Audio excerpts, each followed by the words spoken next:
What's up, everybody? Kev here with Unqualified Critics. We are back to review the Hover 1 Hype XLS. It's been about 6 months since we first dusted this bad boy off, so we're gonna see how it's held up so far, see the good and bad. So without further ado, let's dive right in.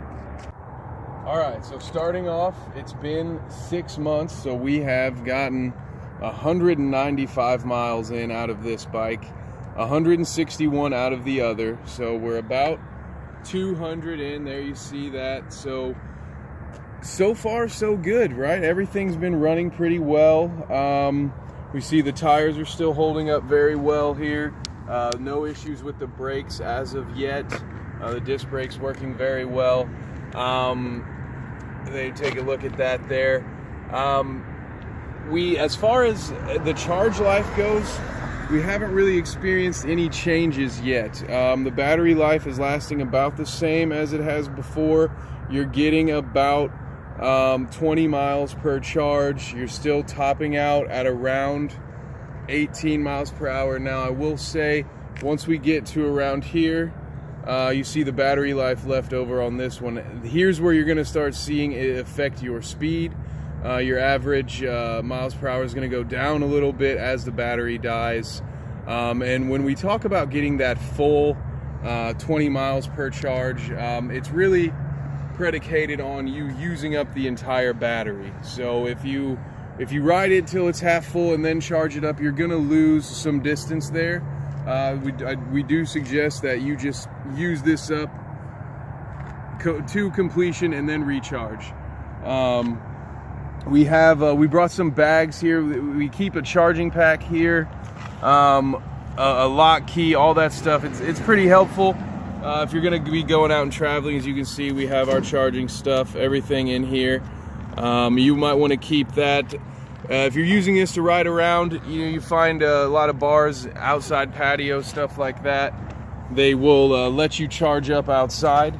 As we were mentioning, you're still going to get good mileage if you're running out of battery and you're worried about getting home. You can charge up while you eat lunch, something like that. You're only going to sacrifice a couple of miles. It's still going to, for the most part, give you what you've planned on. As you can see on this bike, this one we've gone a little further on the customization here. This is our Darth Vader bike. Check it out. Yeah, force is strong with this one.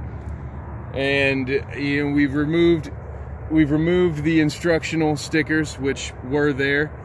We do suggest that you know what you're doing before you take these off, but obviously it looks a lot better without them there.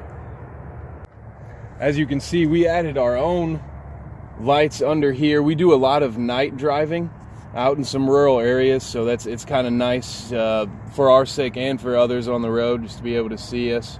So as you can see, these were added ourselves. They did not come with, but we got some lights here. And with that in mind, it's good to note that all of the lights that did come with the bike are still working. Turn signals are still working, so that is nice. You'd hate to spend this kind of money on a bike and then have to put that money right back in right away. So that's another added bonus. See the headlights still working there as well.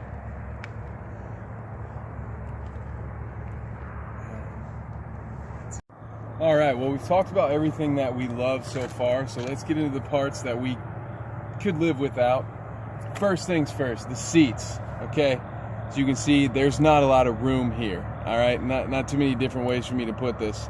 If you ride this bike for a long time, you're gonna get a little uncomfortable. So that's something we have yet to invest in any sort of cushions. We just sort of deal with it, all things considered, it's a low price to pay. But yes, if you're looking to travel some good distances, maybe find something to cushion this up a little bit. Now, as far as that, we've only really run into one issue so far, and it's with this bike here, with the shock issues. Now, at first we thought, now I will just show you what's going on here. As you can see, this one's a little loose, okay? So, and right here, in comparison to what we have over here, which is nice and sturdy and firm. And so what happened is, over on that other bike, we hit a speed bump. And so initially we thought just something was wrong with the lock. So as you can see, pop it up, it just plops right down. Now, it's not really how it's supposed to work. If I pull it over here on this bike, nope, nothing happening. So you're supposed to have to lift up here in order to get this fold lock to open. So we reached out to customer service about this. They were very friendly, they were very helpful. Turns out the lock itself is not broken.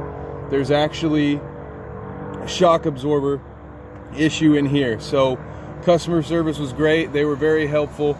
They did send us over the new part, which we're gonna have to replace ourselves. Be on the lookout, that is coming in our next video in this series. We're gonna replace this part and see how it goes from there. And here we have a mixed bag, because on one hand, I just love how smooth this thing is to put down and pack up. Now on the other hand, this is only 50 pounds. You can't lift from here, okay? Don't do that, that's bad. You have to lift from down here. So with that being said, it becomes a rather awkward 50 pounds to lift. So you gotta love how compact it is. I don't know, if you're gonna make a shoulder strap, I suggest leather. Bring the pain, that's for sure. All right, guys, that about wraps it up. We want to say that we overall still love these things. It's been a great investment. We thoroughly enjoy using these. They're fun to ride around town. Great conversation to start. Love all the attention it's been getting. And with that in mind, we would like to say thank you to all of you out there. We love the feedback, the comments, all the help. We'll continue to answer all of your questions as we can and make more videos about these products and more products. You can expect all kinds of reviews. Unqualified critics are here to review anything we can find. So feel free to send us some suggestions.